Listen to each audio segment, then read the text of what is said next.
what do you make of this? Is one me and Crystal have talked about quite a bit. Here's the distinction within MAGA, the different camps.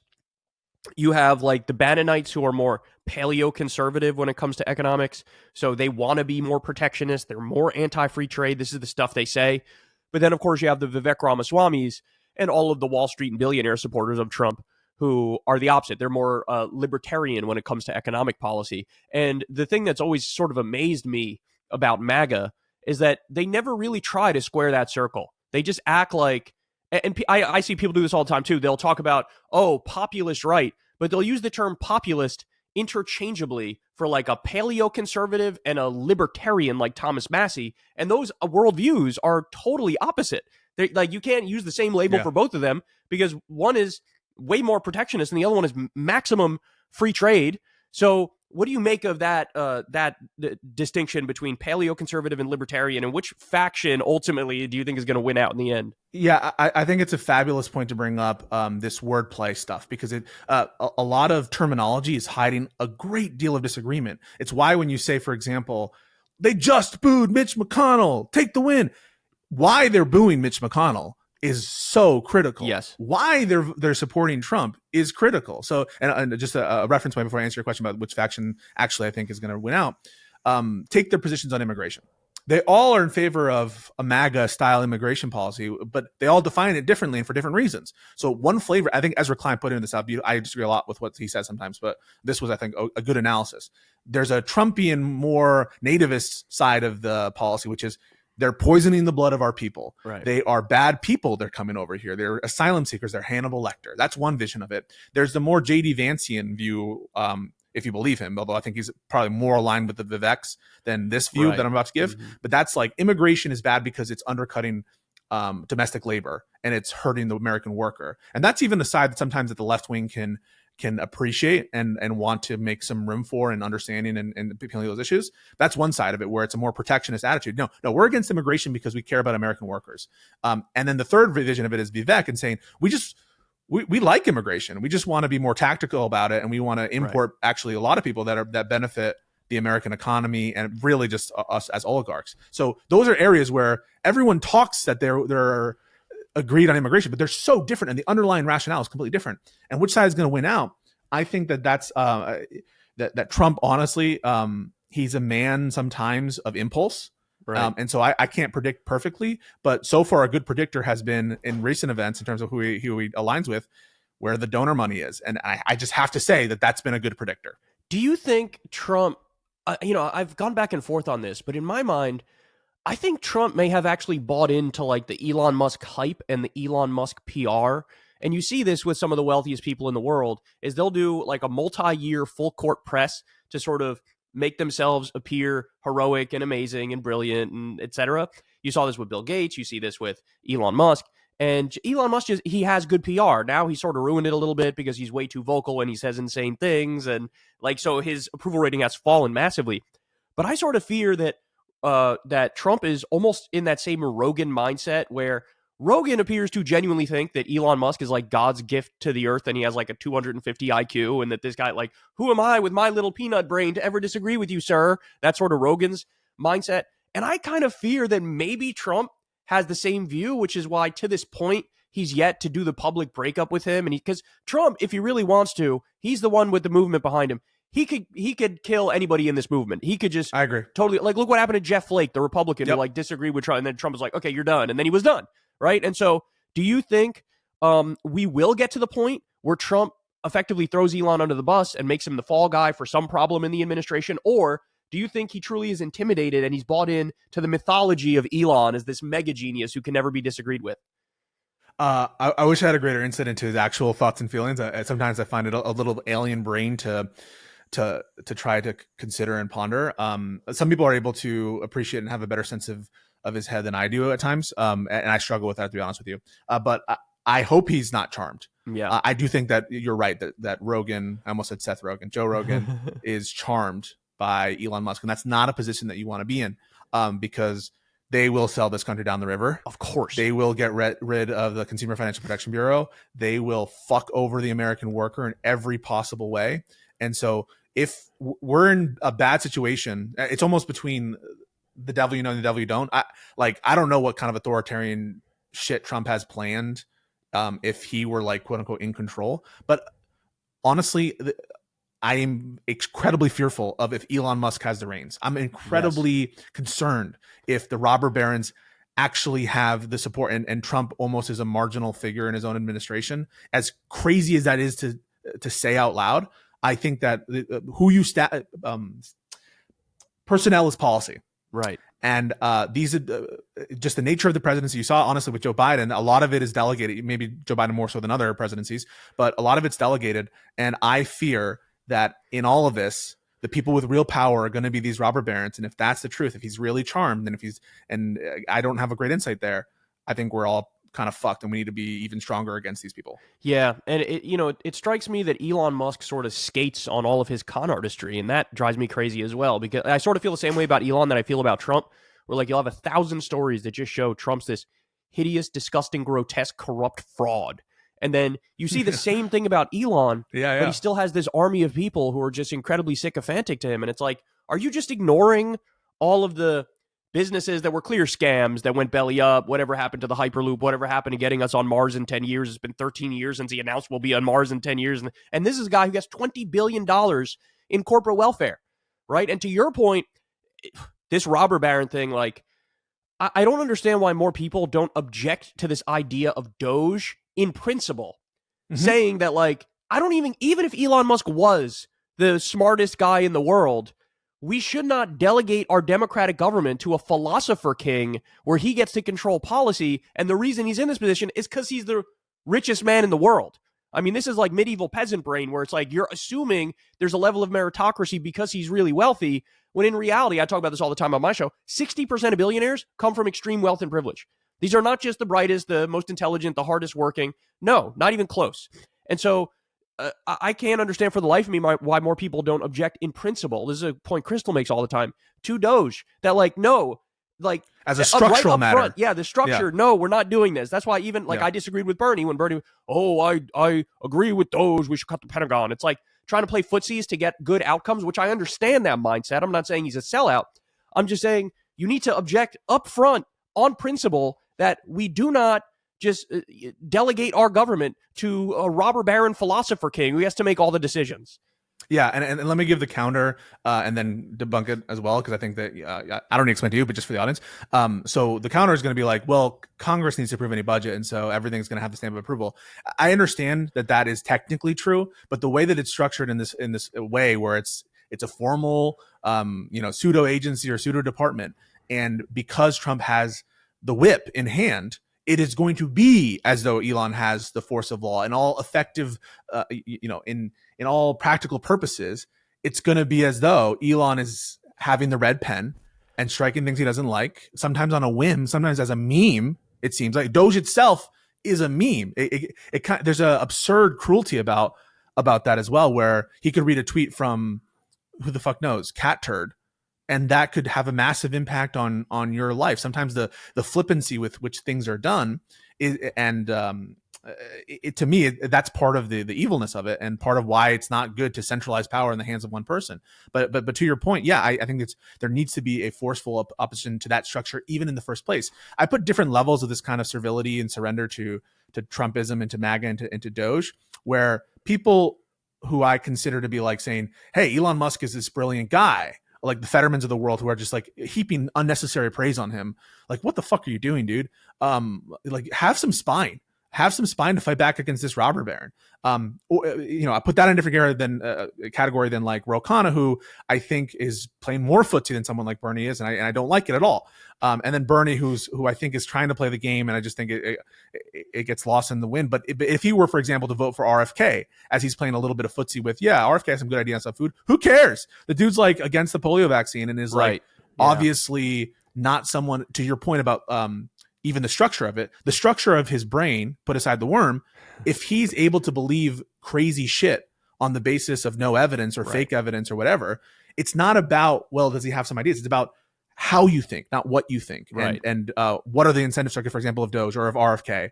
That's what matters, in my opinion, because we don't know what's going to be the pandemic down the line. We don't know what's coming next. We need to make sure these people are capable and having the right incentives and not the wrong incentives. And that's why I disagree with this whole footsie to all the degrees. I recognize the different categories and I appreciate them, but I disagree with all of it. I think we just need to be strong and oppositional. RFK, he believes in junk science. He doesn't actually believe in science. He's the kind of person who would talk up alternative medicine, right? It's not connected to big pharma, therefore it's like better for you. But there's a reason why alternative medicine has the label alternative, because it didn't make the cut to be actual medicine.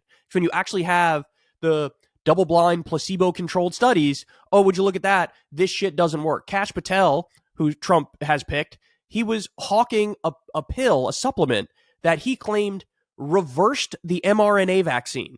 These are the kinds of people that we're dealing with. I don't trust anything when it comes to science and RFK. I don't trust it. Like you said, his whole process and way of reasoning through this makes no sense. Here's a guy who hates big pharma. He's clearly on testosterone.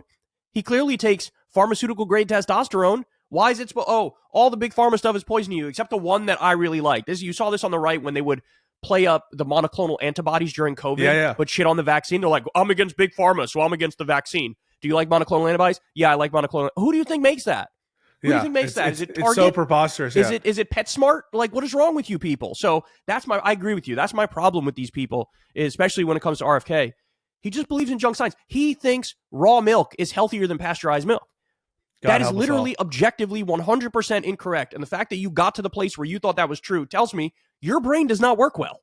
So I don't know if you want to blame that on the worm or just say the dude has a horrible thought process and isn't that bright. However he got there, I don't care. So I agree with you when it comes to Bernie and when it comes to RFK, for sure. Remember Christopher Hitchens? Of course, yeah.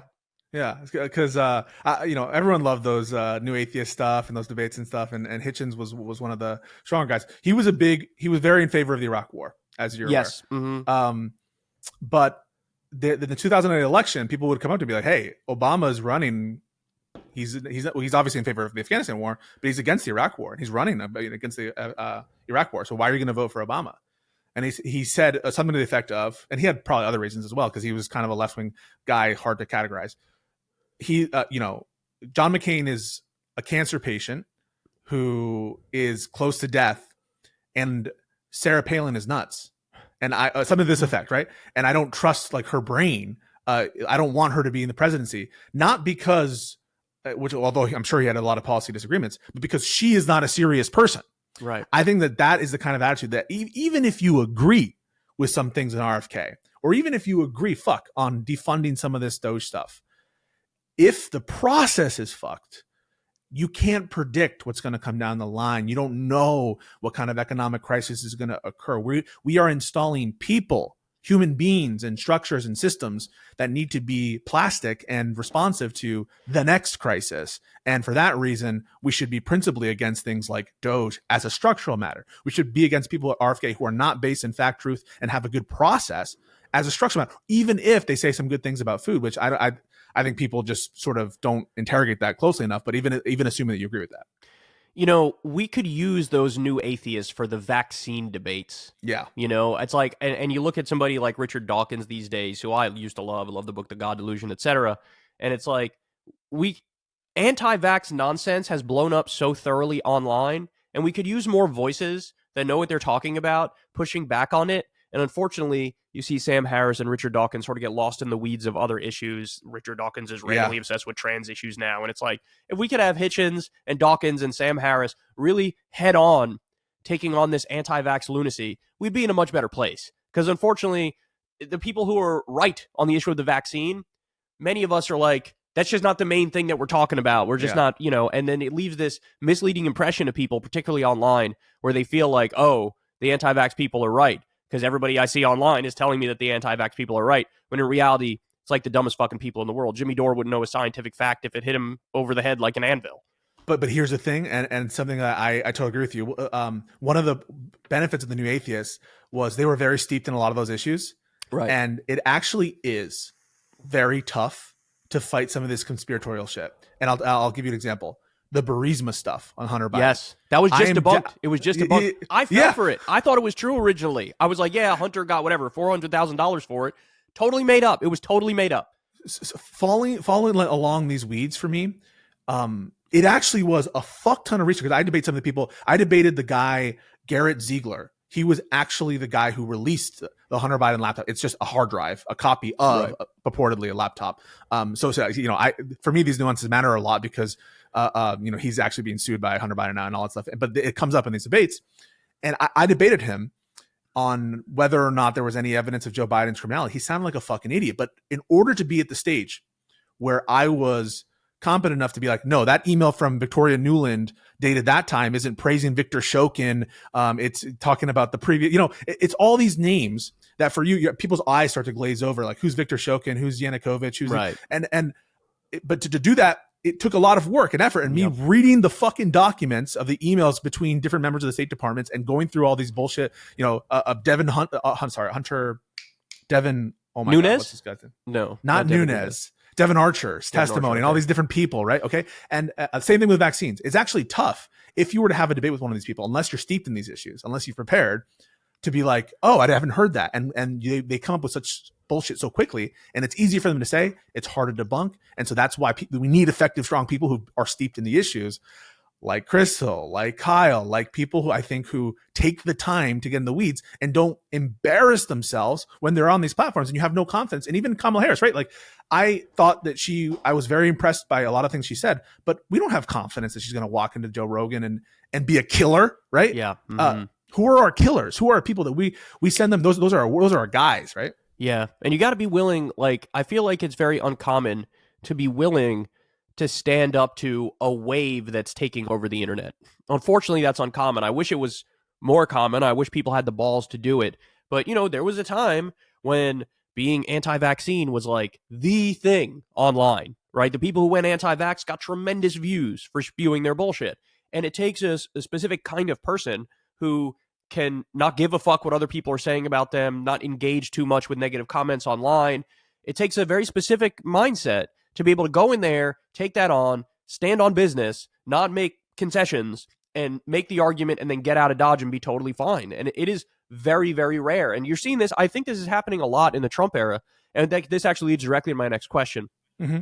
This is happening a lot in the Trump era when it comes to both old media and new media, where in old media, even the outlets that were typically pro-Democrat, anti-Republican, like MSNBC, you are seeing a shift among them. Like, first of all, they're being spun off as their own thing. They're no longer going to be under the NBC umbrella, and that's really, really bad for them, right? But also, you see Joe and Mika go to Mar-a-Lago. They had previously called Trump Hitler. Now they're having lunch with him and asking for like a reset in their relationship. So MSNBC looks like they're going to go more the route of false equivalence now between Democrats and Republicans. CNN's been there. And I think they're going to double and triple down on that because they also want access. You see this with the Washington Post and the LA Times, where they've literally held back some op-eds that were criticism of Trump's transition because these people are afraid that, oh my God, he's going to raise my taxes or take away my government contract or whatever it may be. And in the Washington Post specifically, the billionaire in charge, actually in both the LA Times and the Washington Post, the billionaires in charge of those entities like vetoing the endorsements. That's right. Out of fear for their bottom lines, not just necessarily like the industry's bottom line. You have Jeff Bezos going to Mar-a-Lago and giving Trump $1 million check for his inauguration. Jeff Bezos owns the Washington Post, right? So that's old media. But then when you look at new media, you're seeing a very similar thing where I think Cenk means it. I think that he thinks this is the path forward, but he feels like, hey, I resisted Trump from 2016 until recently. I feel like that didn't work. What if you can't beat him, join him, in the sense that let me pick these issues that I think will actually work with the MAGA base and work together and try to get this stuff accomplished. But functionally at the same time, what you're doing is lending credibility and credence to MAGA that maybe they're actually interested in anti-corruption politics. Maybe they're actually interested in anti-war politics. And I think that gives them way too much credit given the track record that we already have. So what do you make of this? To me, I've never seen a media landscape look more dire other than like literally during the lead up to the Iraq War and the beginning of the Iraq War, where if you opposed it, you were axed. Phil Donahue had the #1 show and was axed because he was against the Iraq War. Yeah. Jesse Ventura lost his show because he was against the Iraq War. And everything was in unison. Everything was like, look, this is what this era is. This is what everybody believes. And you have to color within the lines, but the parameters are very narrow, right? And I feel like that's what's happening this time. Do you fear that this is like one of the worst moments for media that you've ever seen? Because I definitely am there. Yeah, so like I don't think you're being histrionic at all. I don't think that you're exaggerating at all. It's a bad time, and I think it should not be construed what you're saying against new media in like the moments we've kind of had a little, sides at people. Old media's fucking, they don't know what they're doing, and they've been out of touch. They've been useless idiots, talking heads, and that stuff. So it is both, and it is dire because, and one of the reasons why I'm drawn to certain personalities, frankly, is because they sound base and they sound unapologetic, but right now they're not the norm, and they're far and few between, it feels like. And so I'm coveting preciously the people who I see as being people who would speak truth to power. It feels like with Cenk, I was praising him because, and even criticizing myself, because when Biden announced, it was a mistake, and I believed it was a mistake, but I kind of took it as a fait accompli. I was like, I'm not going to make a big, not that who am I? I'm no one, but just in general, where I wasn't dwelling on it, but he did. And he was right to dwell on it. And I think he had foresight. And I think that there's a lot of personal grievance in terms of the Democrats don't give him his due. Maybe he feels that way. And I think that he had a lot of foresight, and he's been right on some key issues. And it feels like there's a time lag between where's this attitude of reconciliation and bridge building when it came to Biden, or when it came to all these other moments in time, or hell, even in 2016. The fact that it seems anachronistic, not consistent with the pattern that we're seeing. And so, yeah, I think it's a dire moment. And I think that one of the reasons there's been such a strong reaction to TYT, and frankly Cenk, is because he was seen as one of the few figures we had that would like give voice to this opposition, even though I disagree on some policy stuff with him, as I disagree with some policy stuff on you. But I feel like you haven't lost the plot, and I feel like you haven't fallen for the swan song of right-wing populism, which should be our enemies. Like, right-wing populism is not left-wing populism. They are things to fear. I mean, right-wing populism is a completely different brand of politics and a way to do things. And so yeah, I agree it's dire, and I think that we need to close ranks with the people who are based. Hey y'all, do me a favor and like and subscribe. It helps out big time in the algorithm. Click the bell as well for notifications when videos drop, and watch that video on screen right now. You know you want to.